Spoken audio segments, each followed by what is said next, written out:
श्री स्वामी समर्थ सोबतीला माझे स्वामी या यूट्यूब चॅनलवरती सर्व भावी भक्तांचे अगदी मनापासून हार्दिक स्वागत। आपण हा जो 100 कथांचा सुंदर असा प्रवास प्रारंभ केला आहे त्यामधील आजची कथा जी आहे ती 10व्या क्रमांकाची आहे।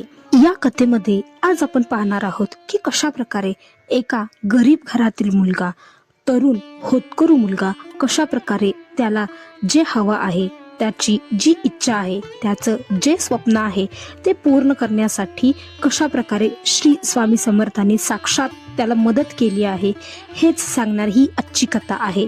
चला तर मग आजच्या या गोड कथेला आपण प्रारंभ करू। देव आपल्याला कधी कधीतरी थांबवतात, पण ते आपल्याला हरवण्यासाठी थांबवत नाहीत, तर ते आपल्याला जिंकवण्यासाठी किंवा आपल्याला अगदी मजबूत करण्यासाठी थांबवत असतात। वेळ आल्यानंतर ते आपल्याला इतकं देतात, आपल्या कल्पनाशक्तीच्या बाहेर असतं ते, आणि ते देताना कधीही कमी पडत नाहीत। ही कथा आहे एका साध्या मुलग्याची, ज्याच्याकडे पैसे नव्हते, ज्याच्याकडे ओळखी नव्हत्या, पण होतं ते फक्त अटळ जिद्द आणि नंतर श्री स्वामी समर्थ यांची मिळालेली कृपा। उत्कर्ष नावाचा एक मुलगा होता।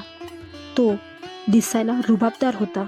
त्याचं घर अगदी चिकलामातीचं होतं। वडील शेतमजूर होते, आई घरकाम करायची। घरची परिस्थिती अगदी बेताची होती, पण उत्कर्षचं एक स्वप्न होतं, ते म्हणजे तलाठी होण्याचं। गावामध्ये ज्या वेळेस तलाठी यायचे त्या वेळेस त्या तलाट्याला मिळणारा आदर, त्याचा सन्मान बघून उत्कर्ष डोळ्यात नेहमी चमक यायची। तो लहानपणापासूनच त्याच्या आई आणि वडिलांना हेच सांगायचा, मला मोठं होऊन तलाठी व्हायचं आहे बरं का। ते दोघेही त्याला म्हणायचे, हो बाळा, तू नक्की होशील तलाठी, पण त्याच्यासाठी खूप अभ्यास करावा लागेल बरं का। उत्कर्ष हळूहळू मोठा होत होता। तो इतका मोठा झाला की त्याची तलाठीची परीक्षा आली। तो पहिल्यांदाच तलाठी या परीक्षेसाठी पात्र झाला होता। त्याची परीक्षा संपते आणि रिझल्टचा दिवस येतो।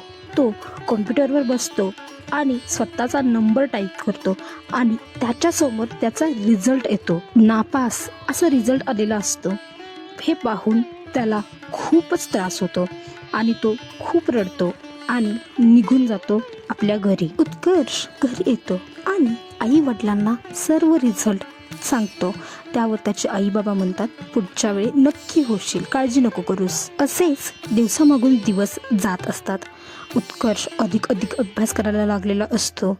आज जेवढा केला आहे अभ्यास, त्याच्यापेक्षा उद्या दुप्पट असायचा त्याचा अभ्यास।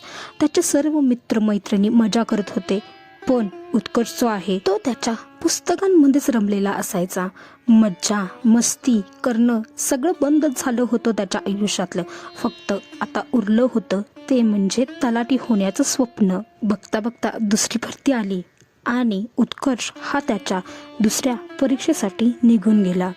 थोड्याच दिवसात रिझल्टचा सुद्धा दिवस आला। पुन्हा त्याच्या माथी अपयशच लिहिलं होतं। त्याचे बाबा सुद्धा त्याला आता म्हणू लागले होते, बाळा, आता एखादी नोकरी बघ, आपली घरची परिस्थिती बघ।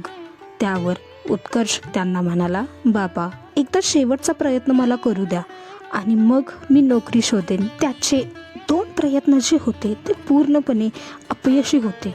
तिसरा आणि चौथा प्रयत्न सुद्धा त्याचा अपयशीच होता।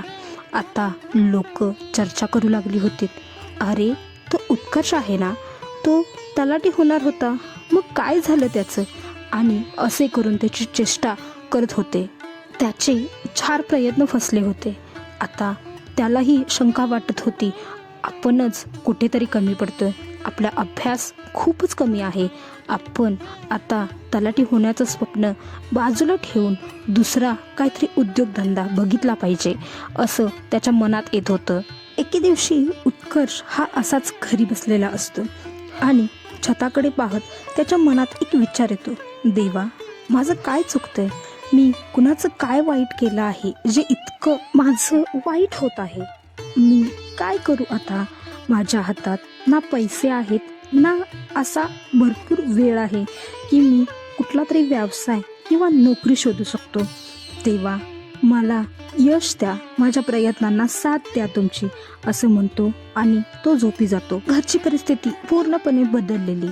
आई खूप खूप आजारी होती. वडील कामावर जखमी झाले होते. पुरेसे पैसेही नव्हते. आता काय करायचं? पुढची भरती आली होती. त्याने सवयीप्रमाणे हा सुद्धा फॉर्म भरला होता.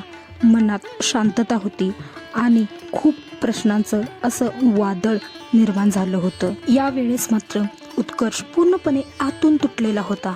त्यानं एक निर्णय घेतला. तो आई वडिलांना सांगून घरातून निघाला. मी आता बाहेर जाऊनच अभ्यास करेन आणि 4 पैसेही कमवेन असं सांगून तो निघून जातो. पावसाचे दिवस होते. पावसातून बचाव करण्यासाठी तो एका मंदिराच्या आत जातो. ते मंदिर असतं श्री स्वामी समर्थांचं.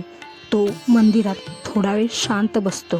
तेथील शांतता, स्वामींच्या डोळ्यामधील तेज, स्वामींची रूप बघून तो अत्यंत भावनिक होतो. याआधी कधी तो स्वामी भक्त नव्हता, पण मंदिरात आल्यानंतर त्याला एक वेगळीच ऊर्जा मिळते. त्याचं हे केविलवाणं रूप पाहून एक बाबा त्याच्या जवळ येतात आणि त्याला विचारतात, बाळा, खूपच थकलेला दिसतोस, काय झालं आहे? त्यावर उत्कर्ष सर्व हकीकत त्यांना सांगतो. गेल्या 5 वर्षापासून कसा तो तलाठी होण्यासाठी प्रयत्न करत आहे, पण त्याला यश भेटतच नाही. त्यावर ते बाबा त्याला सांगतात, तू इथे आला आहेस हे स्वामींच्याच मनात आहे. ही स्वामींची मूर्ती घे आणि रोज फक्त एकच म्हण, श्री स्वामी समर्थ, आणि मग बघ, स्वामी कधी कधी उशीर करतात पण अन्याय करत नाहीत. तू ही मूर्ती घे आणि याची पूजा कर. उत्कर्ष आता काम सुद्धा करत होता आणि त्याचबरोबर अभ्यासही करत होता. एका बाजूला स्वामींची पूजा सुद्धा करत होता. कामाला जाण्यापूर्वी असू दे किंवा अभ्यासाला बसण्यापूर्वी असू दे, स्वामींना नमस्कार करूनच बसायचा. तो आता तक्रार करत नव्हता, तो आता पूजा करायचा. जे प्रश्न त्याला आधी समजत नव्हते ते आता त्याला समजायला लागले होते. ज्या दिवसापासून श्री स्वामी समर्थ त्याच्या आयुष्यात आले होते त्या दिवसापासून त्याचं पूर्ण आयुष्यच जणू बदललं होतं. बघता बघता परीक्षेचा दिवस येऊन ठेपला होता. तो परीक्षेला जातो. हॉलमध्ये बसलेला असताना पेपर हातामध्ये येतो. पेपर बघून पहिला प्रश्न वाचतो आणि मनातल्या मनातच तो हसू लागतो. स्वामी, तुम्ही माझ्यासोबत आहात ना, असे म्हणून तो प्रश्न सोडवण्यास प्रारंभ करतो. बघता बघता पेपरची वेळ संपते आणि पूर्ण जो पेपर असतो तो त्याला पूर्ण असा सोपा गेलेला असतो. पेपर पूर्ण झाल्यानंतर काही दिवसांसाठी तो गावी निघून जातो. त्याच्यामध्ये अचानक झालेला बदल पाहून त्याचे आईवडीलही सुखावतात. तो नित्यनियमितप्रमाणे स्वामींची पूजा अर्चना करत असतो. नियमितप्रमाणे तो जप ध्यान करत असतो. असेच दिवस जातात आणि त्याच्या रिझल्टचा दिवस यावेळेस त्याचं मन शांत होतं. तो रिझल्ट बघतो. यावेळेस त्याला यश मिळालं होतं. त्याच्याबरोबर स्वामी होते. तो आईवडिलांना सांगतो. आईवडिलांच्या चेहऱ्यावरती एक हास्य येतं. आपला मुलगा अधिकारी झाला आहे. इतक्या कष्टात लहानपणी बघितलेलं स्वप्न मोठेपणी आता साकार झालं होतं. त्यामुळे उत्कर्ष खूपच आनंदात होता. गावामध्ये आल्यानंतर त्याला आदर सत्कार सर्व काही मिळू लागलं. मोठा अधिकारी झाला म्हणून त्यानं स्वामी सेवा सोडली नाही. तो आजही तितकाच मोठा स्वामी भक्त आहे. जी ही कथा आपल्याला हेच सांगते, स्वामी हे सगळ्यांवरच कृपा करतात. त्यांचा भक्त कोणी असो अथवा नसो, ते सगळ्यांच्यावरच कृपा करतात. ही कथा कशी वाटली हे कमेंटमध्ये नक्की सांगा. या व्हिडिओला लाईक करा, शेअर करा आणि कमेंटमध्ये श्री स्वामी समर्थ महाराज यांच्या नावाचा जय जयकार करायला विसरू नका. धन्यवाद.